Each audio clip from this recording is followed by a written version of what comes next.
You're listening to the Options Insider Radio Network.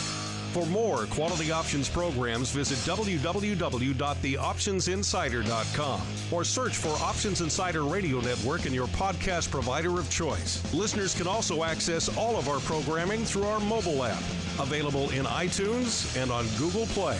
Don't forget to follow along with your favorite programs and submit your own questions for the hosts at twitter.com/options, facebook.com/theoptionsinsider, or via questions at theoptionsinsider.com. Welcome to Volatility Views, the premier program for volatility traders. Each week, we'll take a deep dive into the world of volatility with in-depth analysis, trading activity reviews, strategy breakdowns, cutting-edge education, and much more. We'll also bring you exclusive conversations with the traders, researchers, and asset managers who are reshaping the volatility landscape.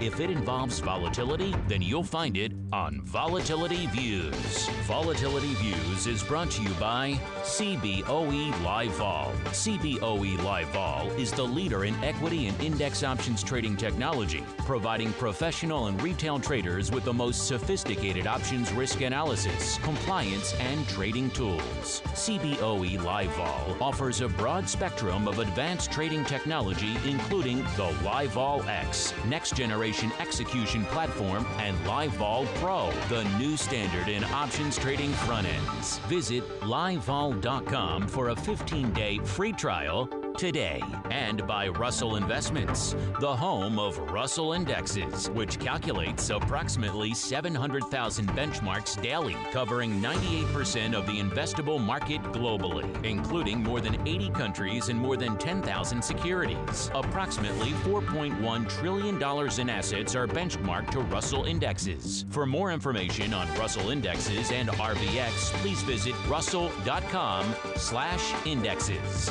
And now, it's time to take a deep dive into the world of volatility. It's time for Volatility Views.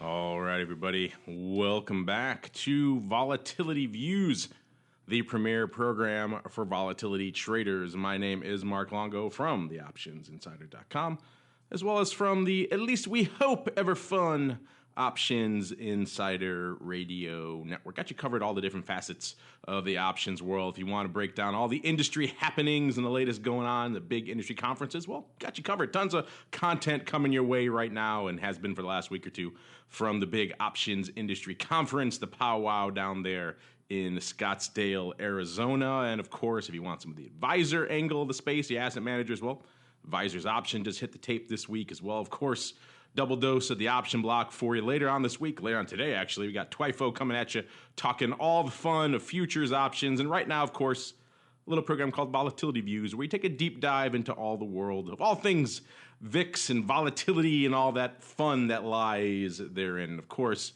the easiest place to find all of it, the mothership, theoptionsinsider.com. Of course, you can always subscribe to our main network feed that includes everything. So if you go to iTunes or you go to Pocket Cast or wherever you get your shows, just search for Options Insider Radio Network. Make sure you get the one that says network on it.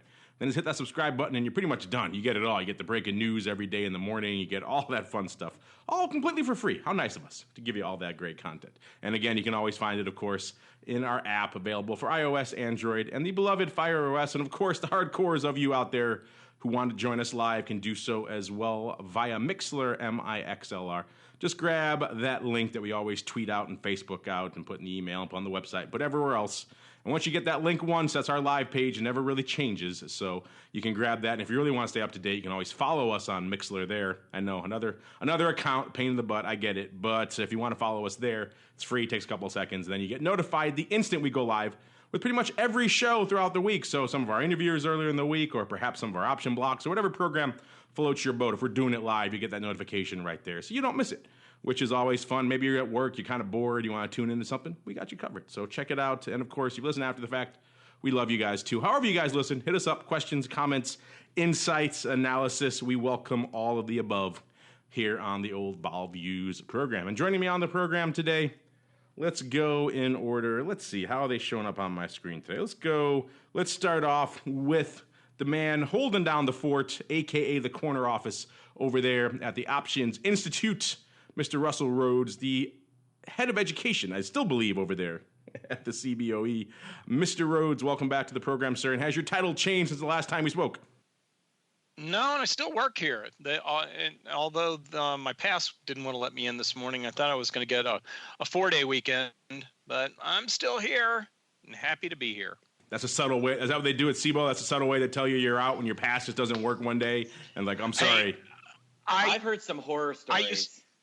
I used to work at a trading firm where they would hide your jacket when you were a runner. And that's how, and when you went and said, hey, I can't find my jacket, they said, oh yeah, you're fired. Oh, that's lovely. Yes, the classy stories of the trading firms. And, of course, the flip side of that is, of course, when you got fired, there was no time for goodbyes or anything. They pretty much marched you out to the curb that day. They don't want you touching any assets when you're a former employee. So, yeah, lots of fun stories I'm sure we could all talk about there. But instead, let's welcome on he of the tinny voice, beaming in maybe from downtown, maybe from the hinterlands, maybe from Detroit. You never know with this guy. He is the meatball, Mr. Mark Sebastian from OptionBit.com. Mr. Meatball, welcome back to the program. Where are you beaming in from today, sir? Right now, Riverside. Later this afternoon, if we do a show this afternoon, a second Vol Views, I'll be in downtown Chicago. A second, you want to do a double dose of Vol Views today? Is there that much Vol to view? Who doesn't want that much Vol Views? The more Vol Views, the better. That's my opinion. Yeah, I can go for that. Unfortunately, I think the folks on TWIFO may argue against that. They say, hey, that's our time slot. But who knows? Maybe we can work a second Vol Views into the rotation later in the days on Friday. Let us know what you think about that, listeners. You want a double dose of all things Vol? You want to do it all again a couple hours later? Let us know. I'm not sure if I have the voice left for that at the end of the week, but we shall see. Meanwhile, let's keep on rolling right on into our first segment. It's time for the Volatility Review.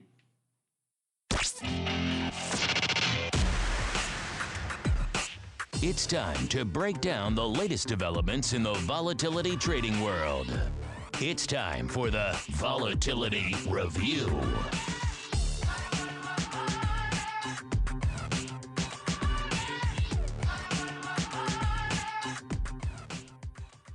All right, everybody. Welcome to the Volatility Review, the portion of the program where we break down the week that was and indeed still is. Like I mentioned, we are beaming this out to you live on Friday, the 26th of May. Hard to believe we are on the cusp of the Memorial Day weekend already, the official kickoff to summer here in the U.S., about noon Central. It's right in the middle of the session here today. And pretty much a lot of, as you might expect, going into a holiday weekend, a lot of nothing on the screen for the most part. Most of the major indices pretty much unched, quite literally in some cases out there. It's not a lot of big movement.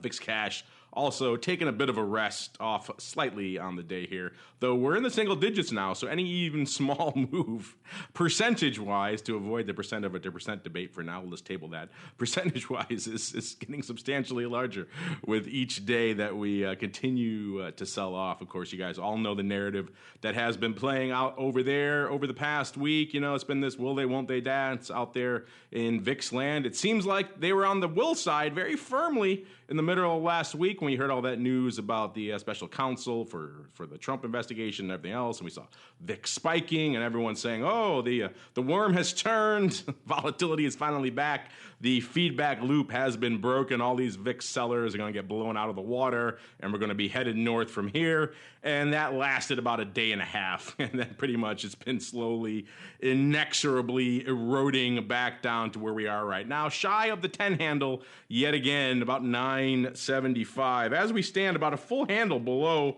I was the lowest pick on the board by far last week, and even still a full handle below me. I believe you all were poo-pooing as well, saying, oh, you're crazy, with the Memorial Day weekend won't take out that much vol. Well, it took out that much and a heck of a lot more. We'll see if we can get some back over the course of the next hour. I'm not too hopeful, but still, we'll see if that holds course or if we get to reverse a little bit, at least back over the 10 handle into some double digits at the very least. It's the least they could do for a nice holiday weekend here. But aside from that, let's beam into my cohorts. Let's go back. Let's go in reverse order this time. Let's go out to, I think you said it was in Riverside. Mr. Greasy Meatball, what was catching your eye this week from a volatility perspective, sir? the total lack thereof, except there was a little bit. I think that, things are a little silly cheap. And hey, Mark, before we move on, I swore that I picked like below 10, didn't I? No, you did not. You said 11. We said 11 something. I'll find it right now. Hold on. You said 11.05. Russell was 12.26 in his odd, precise way. You were 11.05, and I was 10. Because I knew that because I was thinking around that 11 handle. Then you were coming in. I said, okay, I'm going to go a little bit south. Yeah. Anyway, there are some things that are a little stupid cheap. I want to point out that in SPX, I know we're normally mostly a VIX show, but I want to point out in SPX that I can buy a straddle that gives me the entire weekend, all of Tuesday and all of Wednesday for less than $11. Now you're saying, well, maybe that's reasonable. We moved $11 yesterday. We moved that much yesterday. It takes one little move. They are expecting so little movement. And if Trump has taught us anything, is that the weekends are time for things to happen. Right. I mean, it is dirt cheap to own next week's premium. They've just absolutely slaughtered it. There are a lot of these little, one of the things I do like about all these weekly options in SPX, there are positives and negatives of having a ton of contracts, but there are so many fun strategic ways to build a trade. You can do like a 1 day time spread, a 2 day time spread, a 1 week time spread. I was looking at like the June 7, the June 2, June 5 calendar spread because there was a potential vol credit there. There's all sorts of funness in these little calendar spreads. But on top of that, yeah, just an absolute decimation of VIX. We got a decent shot of settling below our 30-year low from a couple of weeks back. Pretty impressive. And what's interesting is, I think we said this on the show yesterday, financials really haven't participated. We're getting a boost today from oil. Oil's up.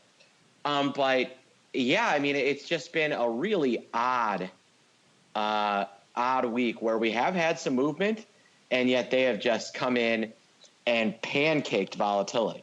So just to clarify, when you say funness, you coincide funness with cheapness in your mind, correct? Well, trades. No, I would say funness is places where I can make trades for edge, and with all these little weekly options, think about me as like a little let's say a weasel. All right. And all these big traders. You're not stretching my imagination at all, sir. Go for it. No, they're all giant. All these big traders, your Morgan Stanleys, your JP Morgans, whatever. They're all these ginormous dinosaurs.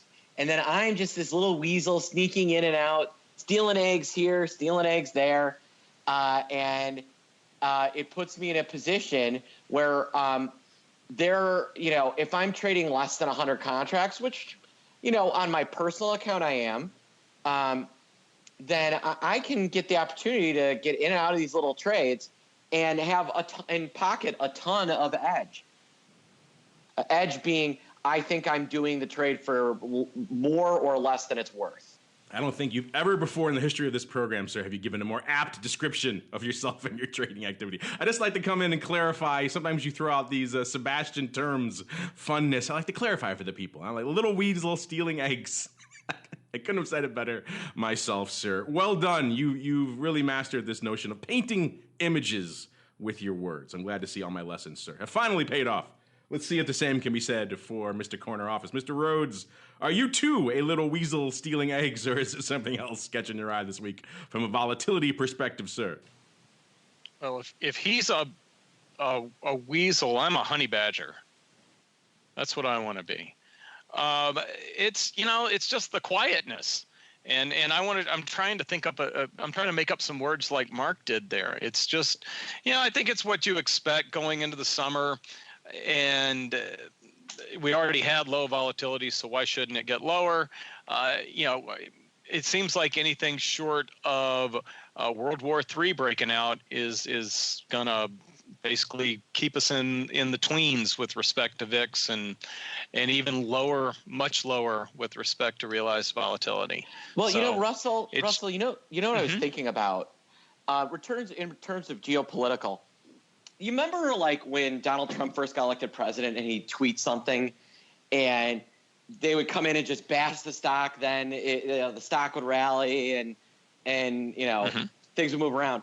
I feel like, there is some legitimate problems going on with, the Russia thing and things like that. I don't want to underplay that, but I feel like the way the New York Times and the Washington Post are quote unquote, breaking stories every day, some of which people go, and so what? I don't get it. Why is this a news story?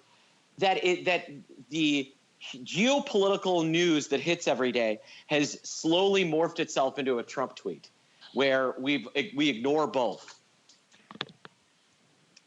Yeah, I think there's another analogy to be made there, which is when Trump first came into office, and for the month or two initially when he was there, we saw all these pitches to us for these Trump tweet analyzers and sentiment indicators and people trying to take the next step on social media analytics and somehow making them into Trump as a way to, sell themselves. That seems to have fallen off a little bit, maybe just because of the prevalence of his tweets. Maybe he's not hitting a lot of individual companies anymore. He's more getting on the macro slamming everyone kind of trend, or maybe some combination therein. But either way, the size and availability of those people out there hitting us up with those types of approaches seems to have waned. Speaking of waned, like we mentioned, the VIX Cash has waned.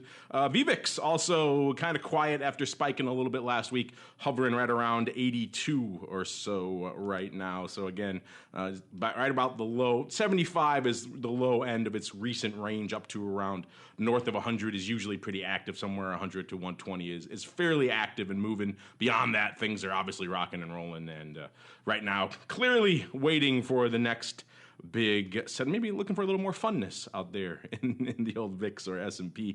Skew index also kind of quiet right now, right around 123.65. So pretty much right around normal. I think normal for that index is somewhere around 125 or 130, somewhere in that range. Mr. Rhodes probably has the exact number over there. And looking out at the futures term structure, excuse me, out there in VIX land, about two handles out there between the cash and the front month, no doubt exacerbated by the continued erosion in the VIX Cash. There's about three handles out there between 2 months out there, so a little bit more perhaps curve than some people may have expected, given all this just vol annihilation we've seen out there over the past week and a half or so. Anything else out there? Skew index, VIX futures, before we dive into all things weekly options. Mr. Rhodes or Mr. Meatball, have at it. I'll take your resounding silence. I'll take your the one thing I would say is that yes, we've got a long weekend, but check out the spread between the June Future and the cash index. Now, you expect there to be a little bit of an extra cushion on that, but 2+ points of cushion is a lot for a VIX future that essentially has 20 days to expire. So, like I said, when things get this, we talk about the fact that VIX is really overpriced when it's low. We're noticing a pattern where VIX futures up until the last few days are extremely overpriced until when the VIX is low. I want to know, Russell, is that something that you've noticed anecdotally or done analysis on in terms of days to expiration, what the average spread is, and kind of what the spread looks like when the VIX is, sub 12 versus north of 20? It typically is wider like this when you go into an expiration and we're below 12, and the reason being is how much more downside do you have, and do you really want to sell the futures down to less than a point of premium when something like we saw the middle of last week could happen? So you do see, and I know you hate the percentage basis, but the percent spread is a little bit greater when VIX is already very low, because, I think we used to say traders would kind of anticipate 10 as being the low, but, now it's 950 or 9 or so. That's still, you're still a lot closer to the low end than the high end. But I have the numbers. I'm not going to do it during the show today, but I have the numbers where I could figure that one out pretty quickly. Yeah, it's really fascinating. So I can take a look at the spreads and the historical spreads, because I have the front month versus the index going into every expiration except for like the last two. That would be incredible. And I think percentage spreads there maybe is appropriate, as opposed to other and I think percentage moves in the futures wholly appropriate.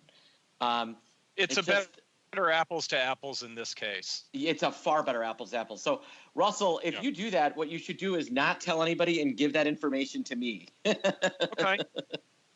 I've never done that before, but sure. The nice back channel of information and data evolving here on the Volatility Views program. But it's kind of that latent stickiness factor to create a Sebastian type phrase, for the VIX futures. They tend to get this way, like Russell was saying, when they get down this low, all of a sudden, they tend to stick. People are reticent to keep crushing those futures, even though the VIX Cash just loves to continue eroding. So we get these, kind of surprisingly steep moments here.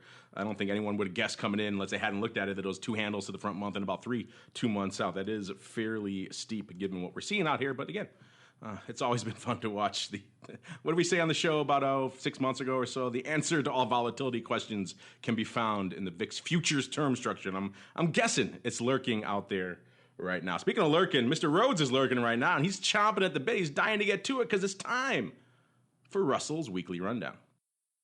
Now, Russell's Weekly Rundown.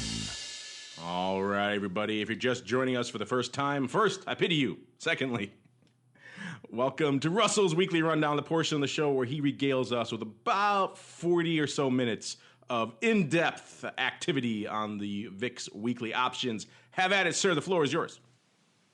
I got 37 minutes to go before the show's over with. Go for it. All right. Okay. I was going to start out and just say nothing happened because it was such a quiet week, but there's a handful of interesting trades in weeklies, and they're scattered over different expirations as well. On Monday, and I want to make sure Mark Sebastian is paying close attention, and I know just like with our current president, they say that when they write briefs, they put his name in there a lot. I know if I said Mark Sebastian's name, he's suddenly paying attention again. I've been paying attention. I've been paying attention. All right, I got your back. Good thing you said my name though, because I wasn't. I think so. I think somebody was paying attention to what you said last week, because with VIX getting crushed on Monday morning, the previous week, we had seen some sellers of the 15 and 16 calls that expired on May 24th. They came in and covered all of those for a nickel, like 3 seconds into the trading week. Didn't want to stick around and see if another shoe was going to drop. And it's like you said this last week, I recall. If you don't get out of a position for a nickel, you're a fool or something along that. People who sell I can't remember how you said it. You say people that are short cabs end up driving cabs. That's the old statement. So what rhymes with Uber? If you don't buy options when the cheapness is super, you will end up being a driver with Uber. Oh my God. Floats like a butterfly, stings like a bee. All right. So again, on Monday, we had somebody buy a 12-11.50 put spread that expires on June 14th. June 14th seemed to be getting some love. It is the first expiration after the next election in Europe. They paid 33 cents for this, did it a couple hundred times, I believe. It was done in a few lots. And their reward with a settlement of 11.50 or lower is 17 cents. Might be taking advantage of that kind of steep skew that we were talking about. The afternoon of that expiration is when the Fed is supposed to make their next news conference and stuff like that as well. That's a rate one, isn't it? Or I mean, that's a news what you conference. just said. Yeah, a news conference. It's a press conference, and when they do press conferences, they're more likely to make a change. I haven't checked the odds on the CME site lately.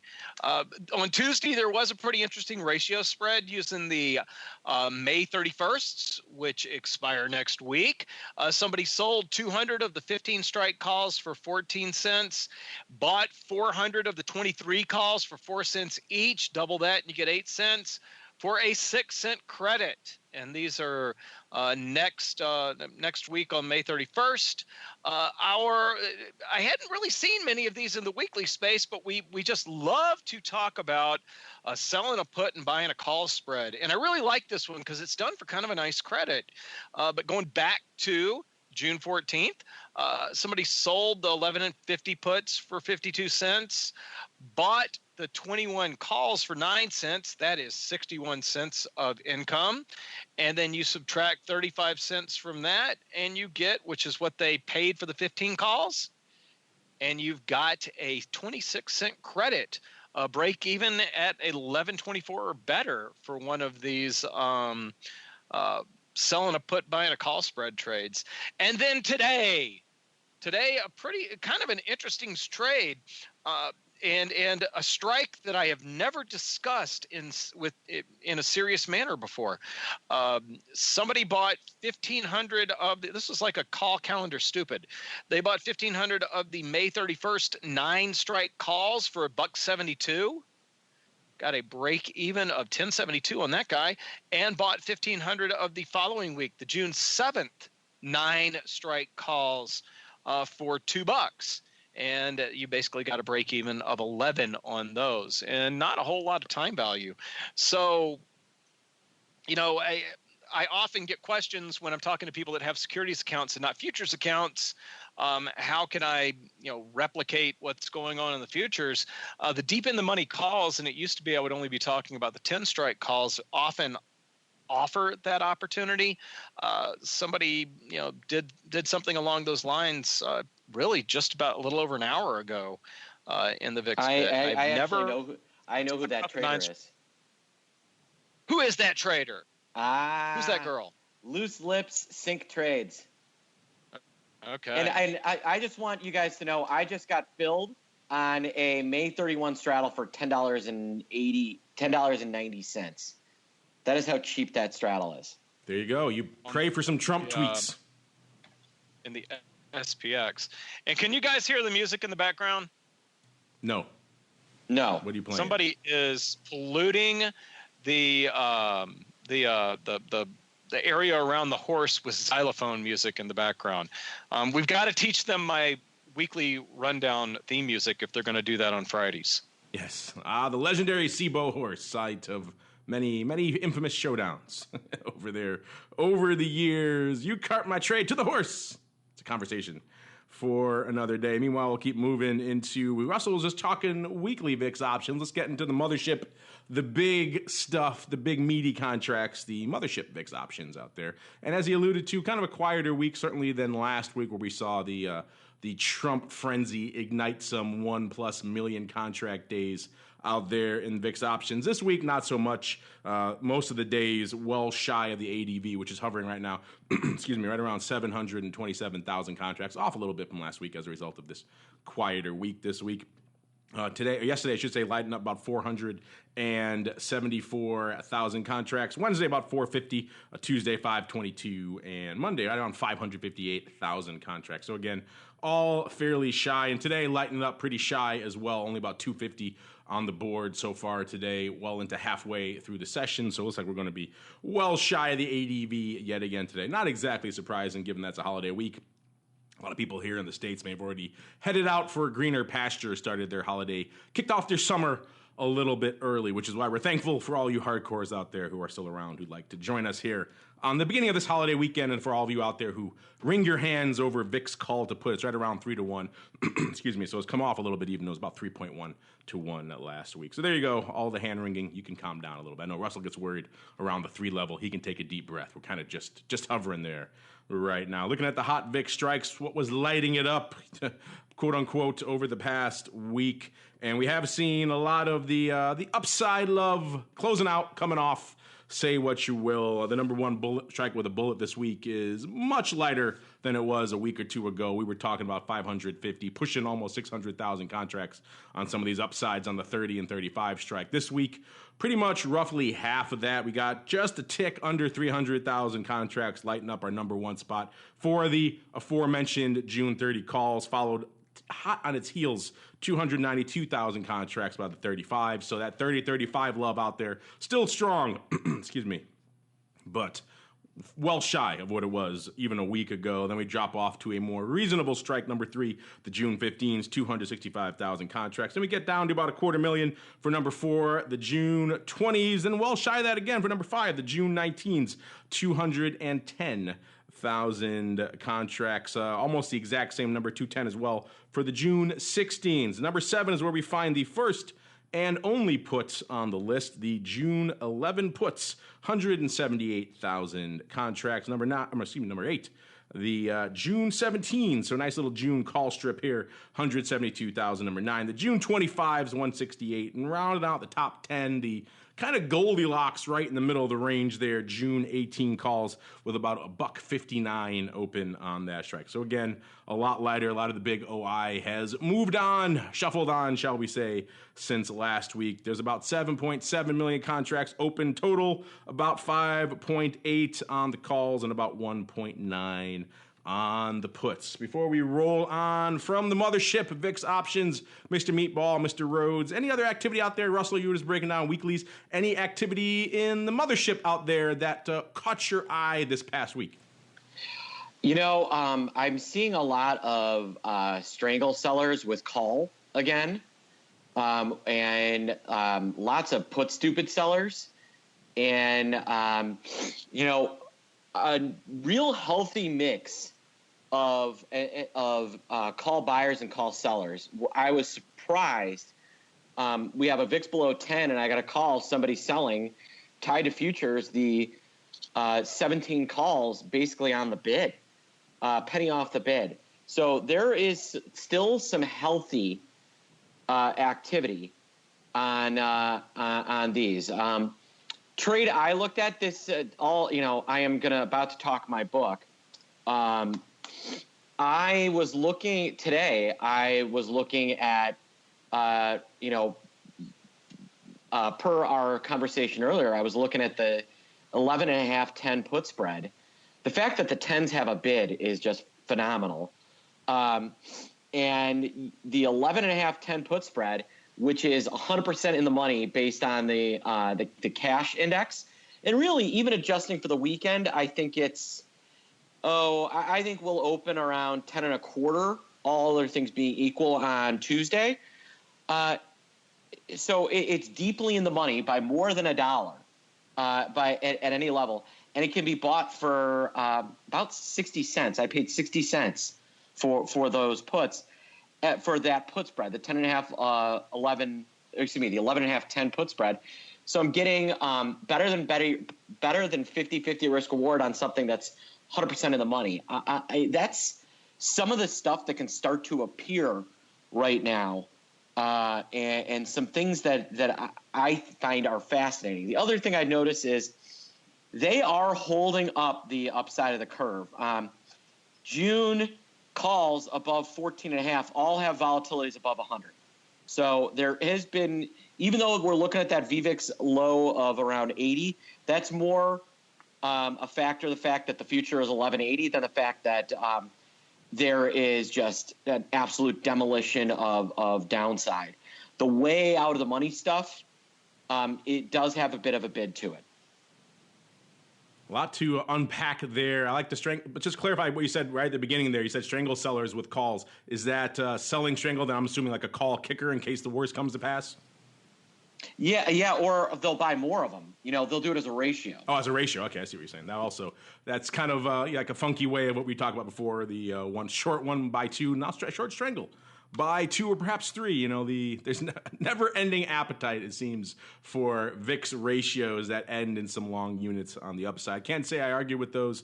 We've all seen, it's been a bit challenge of late, but we've all seen what happens when you're not but short units out there in VIX land. It could be a interesting thing. Speaking of interesting, if you're not following Mr. Rhodes over there on Twitter, and now I know what this guy does during the show. He's just out there tweeting photos all day. He's grabbing these. I don't know how he has time to find these photos. He's tweeting out honey badger images. He's tweeting out pictures of him getting assaulted at the horse over there on the CBOE. If you're not following him, listeners, you should be, because the man, if he sounds distracted when he's on the show, it's because he's too busy finding all these great little nuggets to share with you guys out there. Let's move on to the commodity realm. It's a hot area. We'll dip our toes into it here. If you want to deep dive into all things crude, vol, skew, the quick skew out there, all that fun stuff, stay tuned. About an hour or so, Twyfo's coming at you, and we'll be doing, I'd imagine, a lot of talk on crude, as it is kind of top of mind this week. Looking at the vol space out here in crude land this week as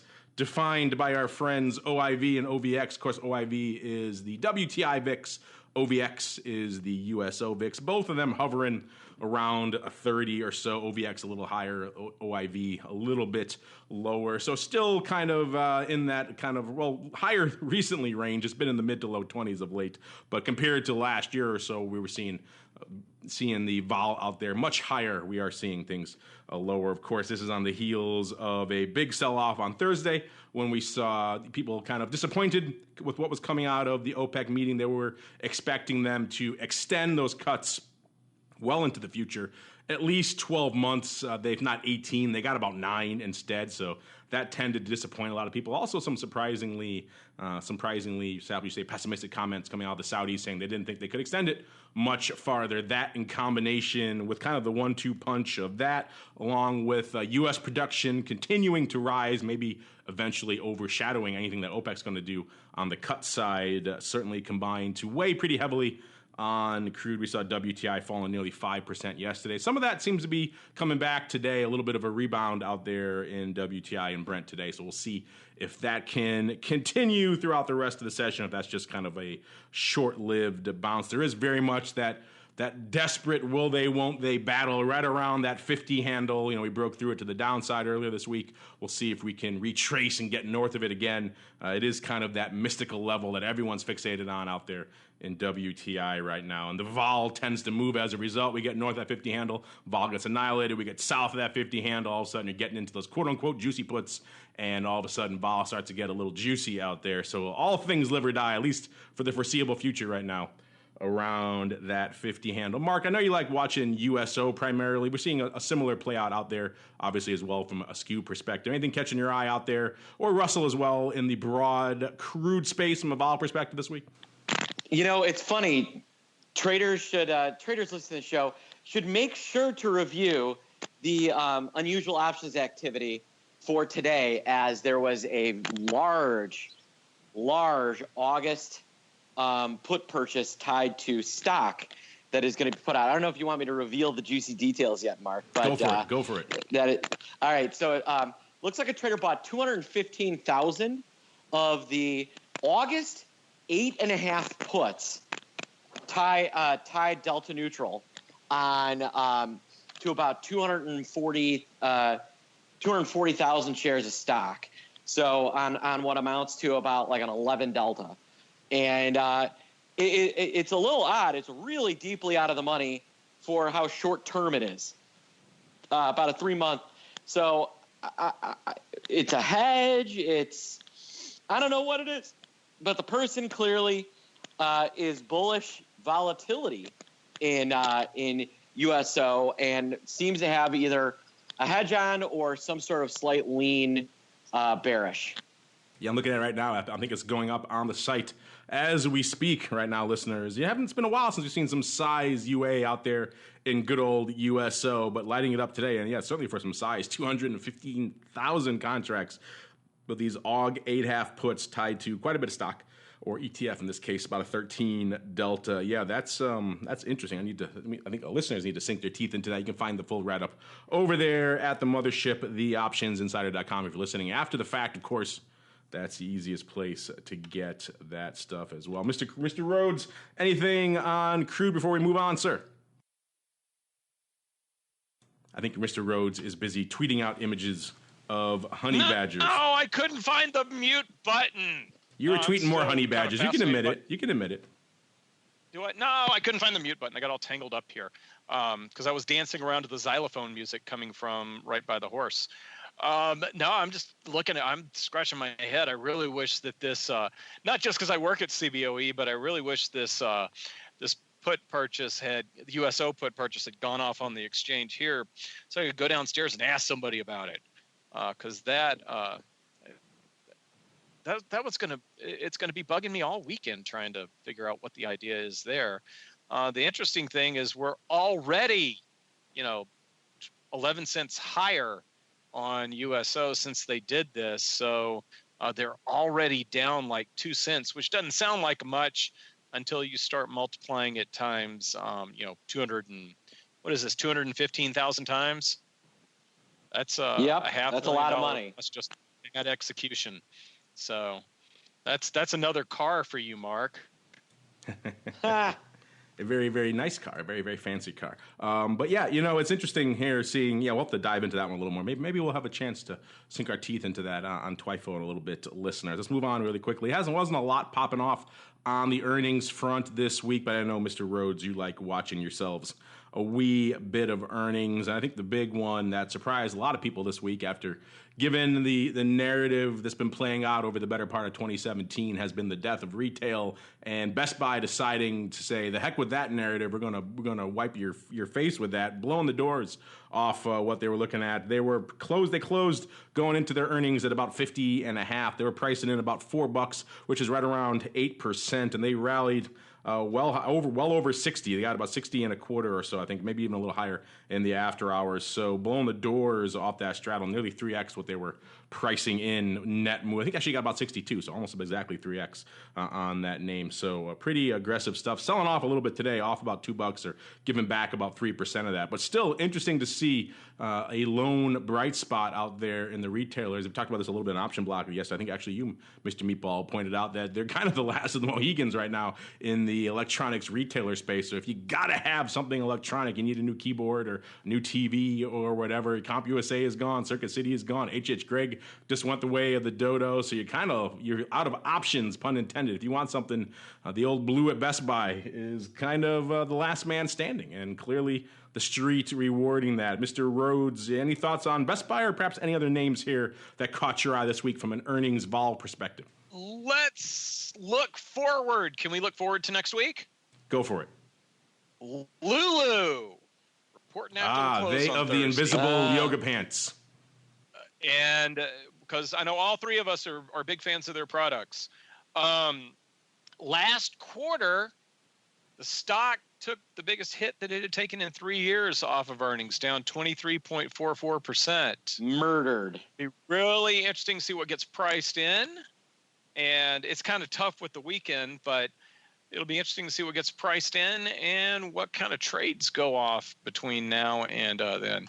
The implied vol on next week's weeklies at the Money Straddle, 88.7%. Wow. So might be a fun one to play around in. That might be Russell, I brought this up on Option Block, but my wife called the end of Lululemon's gigantic run in just simple passing. We walked by the Lululemon that opened up on Southport.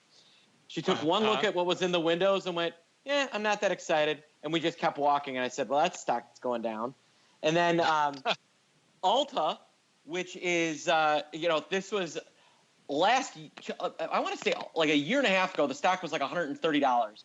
And I'm just talking about Ulta in the option pit. My wife goes, you're talking about Ulta? And I go, yeah. I go, what do you think? She goes, well, I can't go in the store without spending $100. I said, buy that stock. It's now $305. So if you have a fashion blogger wife, follow her nose. Yeah, I think she's really into the invisible yoga pants, it sounds like, as well. They're not selling those anymore, hence she turns her nose up at good old Lulu. But we're not turning our nose up at you. No, listeners, you guys deluge us with questions about vol all the time. So let's get to some of those. Let's open up our volatility voicemail. It's time to share your thoughts and opinions with your fellow volatility traders. It's time to check the volatility voicemail. Make your voice heard by dialing 779-669-4VOL. Posting a comment on the optionsinsider.com, sending an email to questions@theoptionsinsider.com, or posting your questions to twitter.com/options or facebook.com/theoptionsinsider. All right, everybody, welcome to the Vol voicemail. Like the man says, this is indeed the portion of the program where you guys take the reins. The inmates run the asylum. Your questions, your comments, your insights, your pearls of wisdom for myself and for my fellow co-hosts here on the old Vol Views program. Let's start things out paying off the final day here of our question of the week. I'd like to ask you guys questions as well every week. And we asked you at the beginning of the week, right when the VIX was at the comparatively lofty 1120, seems like ages ago now. The June Future is right around 1240. We said the weekly 11 puts were about 15 cents. The weekly 13 calls, so again, expiring this Friday today, were at 15 cents. We said, just very straightforward, what do you want to do with that information? What would you trade? We just gave you 4 very simple options. We said, hey, buy that 13 call, 15 cents. Buy that 11 put for 15 cents. Or you want to sell them. Sell the 13 call, 15 cents. Sell the 11 put for 15 cents. I already got Mr. Meatball's opinion on Mr. Meatball's opinion on this yesterday. So, Mr. Rhodes, what do you think is winning our poll? No cheating now, active Twitterer that I know you are. And well, first off, what would your call be? I can kind of guess where that might be. And then, given what we've seen right now, the rest of the week. And then, what do you think is winning our poll? It may surprise you. Well, I want to buy the 20 calls. Well, we didn't That's have not that. a choice. We did not have that in our poll, sir. I know we don't.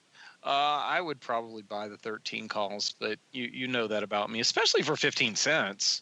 Going out to, so yeah, the beginning of the week, you'd bought 15 calls. Okay, well, you were clearly in the majority. And no, it's surprising. When I read out these results yesterday on our option block program, it was about 40% we're still in the camp of buying the 13 call for 15 cents. Since then, VIX has done nothing but sell off. The futures and the cash have eroded, and now the calls, buying the 13 calls, up to 46%. So more people want to buy that 13 call that expires today for 15 cents than they did yesterday, which is surprising. We have some zealots, shall we say, some VIX zealots out there in our audience. This expires pretty much at the end of the day today, as you might expect. 46%, still loving that 13 call for 15 cents. I don't know what you're seeing out there in the vol space that I'm missing, but hey, enjoy whatever that is. Buy 11 put for 15 cents. I thought the put would be certainly doing a lot better than it is. Only 20% of you wanting that trade that is clearly in the driver's seat right now.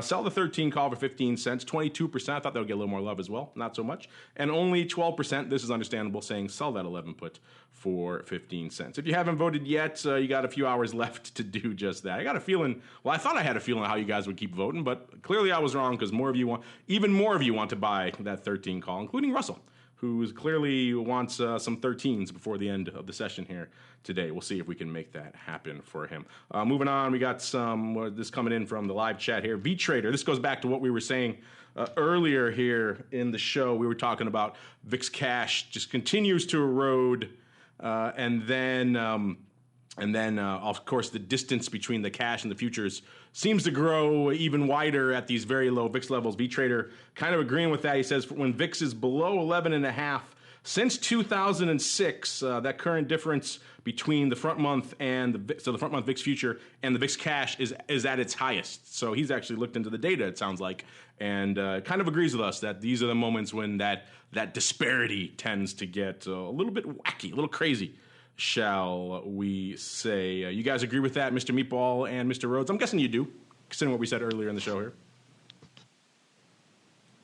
I'm guessing by your silence that is the resounding yes, sir. This is the man after your own heart, Mr. I agree. I muted myself instead of unmuting myself. There you go.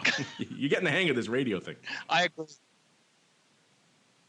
Oh, and then you just muted yourself again. So. No, I said I agree, and then I muted myself.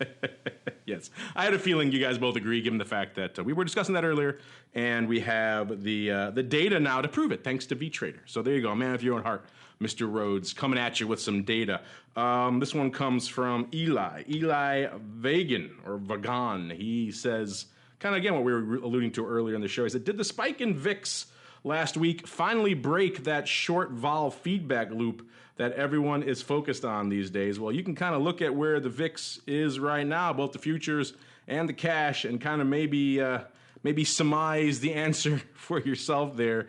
You had that very brief window where if you were long, if you were loading up, how many articles did we see in that one day after that whole VIX rally post-Trump? How many articles did we see? Oh, that 50-cent trader is making a mint.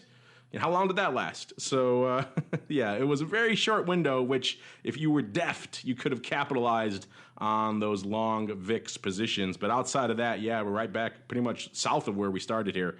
There was a little bit of love for it. In fact, I think Bloomberg had a great little nugget here. We always talk about VIX, or VXX, I should say, erosion. I love how the erosion of VXX and kind of this knowledge in the volatility space has become so commonplace. They can put it out kind of just as an aside in an article at a place like Bloomberg, and it kind of just gets, it's just common knowledge, which I kind of love. That's how far we've come in the vol space over the past decade. They put out a little note here saying if you had to have good timing to get it in VXX as well, if you tried to grab that spike in VIX a month ahead of time in VXX, trying to time exactly when that surge happens, which of course is the challenge. You still wouldn't have broken even because there was an 18% surge out there. You needed about a 28% jump to overcome the erosion in VXX. So even if you were right and you were pretty close on the timing, you still lost at the end of the day. So that shows the challenge of being long premium, hence why everyone's writing about that feedback loop. So yeah, long story short, this is not the event that's going to break that feedback loop, but I think it's going to take something a little bit more sustained, a little bit more perhaps catastrophic to really shake us loose of this. Mr. Rhodes, Mr. Meatball, any thoughts on this? Yeah,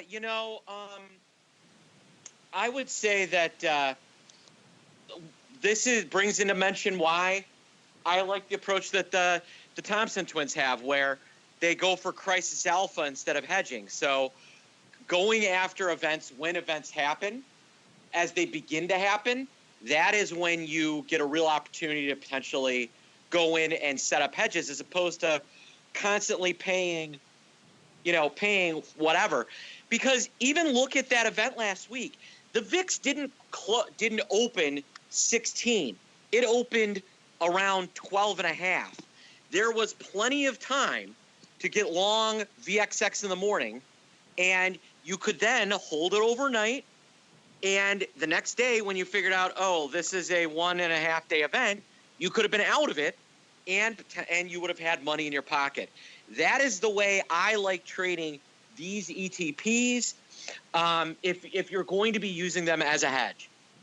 All right, this one's up your alley here, Mr. Rhodes. This is following up on what we were talking about last week when you broke free from the show and ran down to the pit to check out on that VIX. I think it was 70, 75. I'll have to check the exact strike, so maybe it was a little maybe. I think it was 60, 65, something along those lines. It was a VIX July upside stupid, actually. We thought it was a vertical. Turned out to be, we thought, a stupid.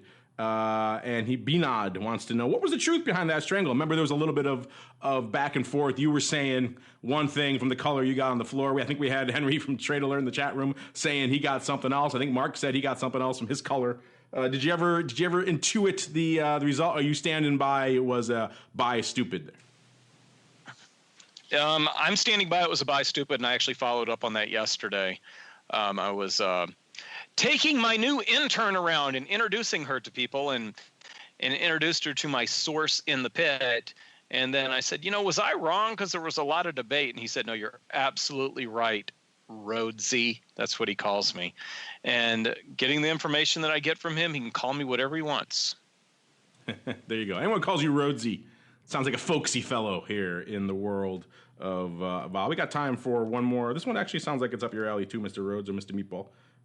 Welcome to chime in as well. VTrader chiming in one more. He says, while VIX is at these notes is coming in at me fast and furious. While VIX is at historical low, but no VIX future will stay high at 1620. No VIX was around 15.7 on May 1st and May 2nd. So the term structure is relatively steep.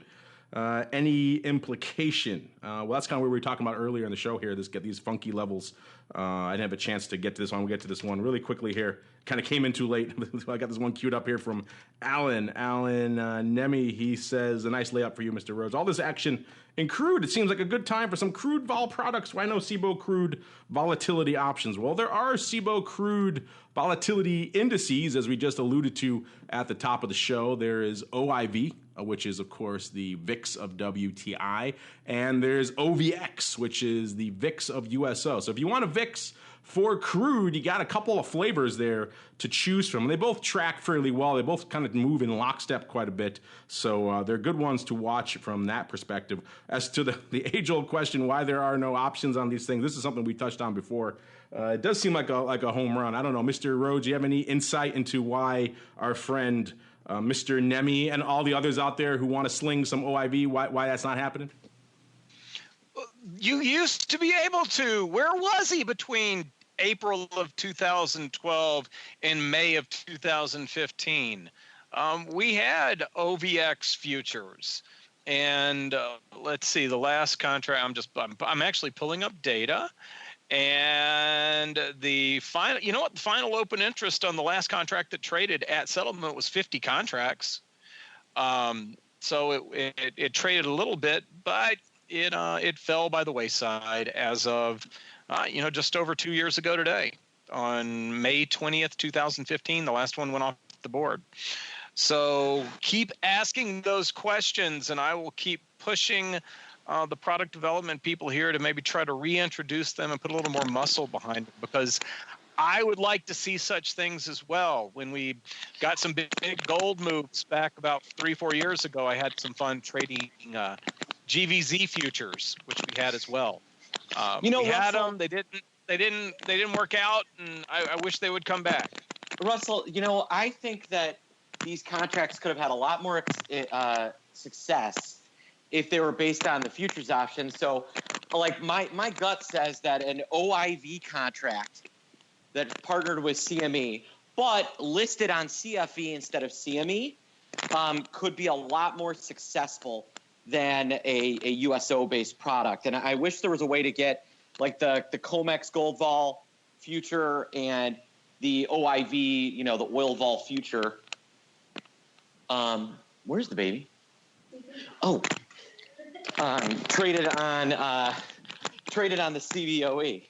The vanishing Mark Jr. You go find your kid while we keep on rolling into our final segment. It is time for the crystal ball.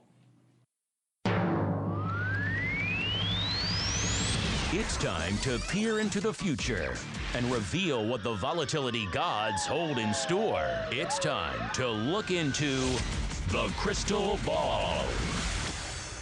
All right, everybody, welcome to the crystal ball. This is, of course, a portion of the show where we prognosticate wildly about the future. Going back to GVZ really quick, one of my favorite debates on this show I was trying to convince Andrew, the Rock Lobster, that GVZ futures actually existed, and he was adamant that there was no such thing as a tradable GVZ. Oh, was he surprised? That goes to show how much penetration there was for that product. Even Andrew, who should have known better, was completely ignorant of their existence. So maybe if they do get around to, we'll do a little better in terms of getting the word out there. But of course, crystal ball, this is the portion where we try to wrestle VIX to the ground and hold it down.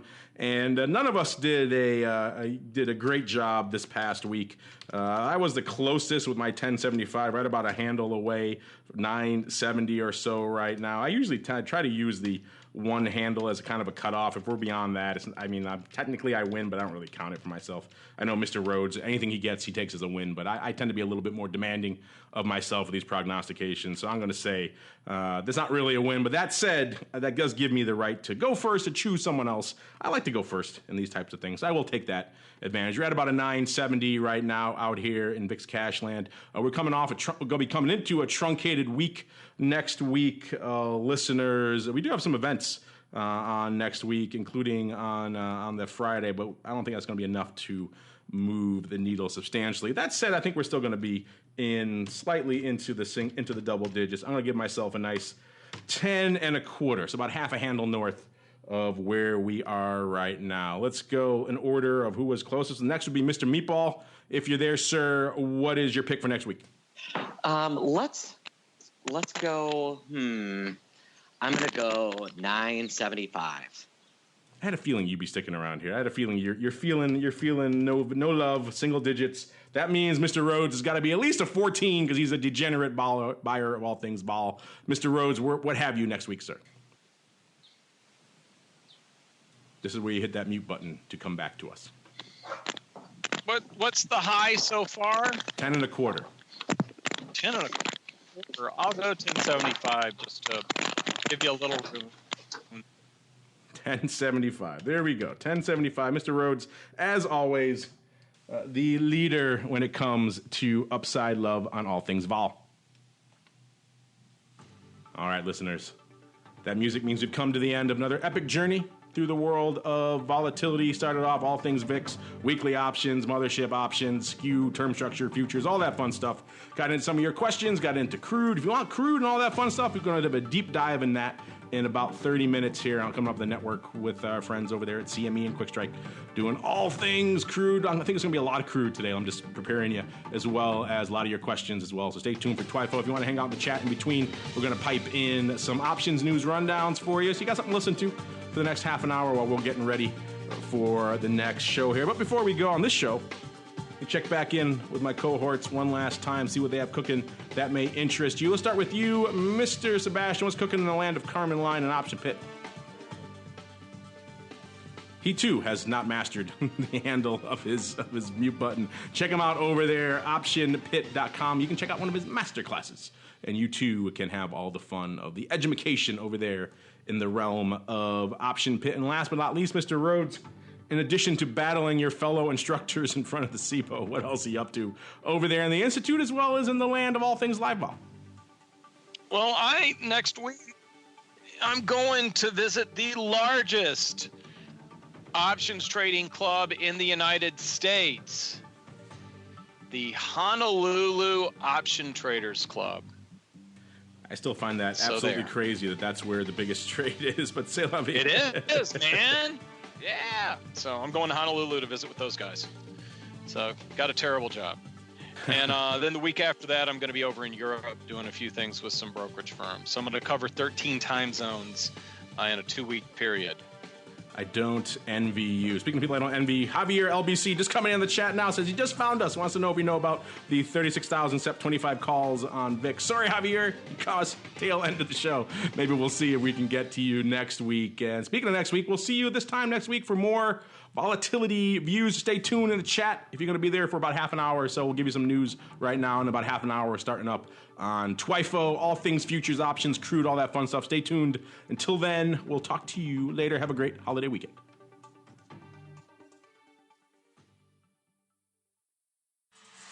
Volatility Views is brought to you by CBOE Live Vol. CBOE Live Vol is the leader in equity and index options trading technology, providing professional and retail traders with the most sophisticated options risk analysis, compliance, and trading tools. CBOE Live Vol offers a broad spectrum of advanced trading technology, including the Live Vol X, next generation execution platform, and Live Vol Pro, the new standard in options trading front ends. Visit livevol.com for a 15-day free trial today. And by Russell Investments, the home of Russell Indexes, which calculates approximately 700,000 benchmarks daily, covering 98% of the investable market globally, including more than 80 countries and more than 10,000 securities. Approximately $4.1 trillion in assets are benchmarked to Russell Indexes. For more information on Russell Indexes and RVX, please visit russell.com/indexes.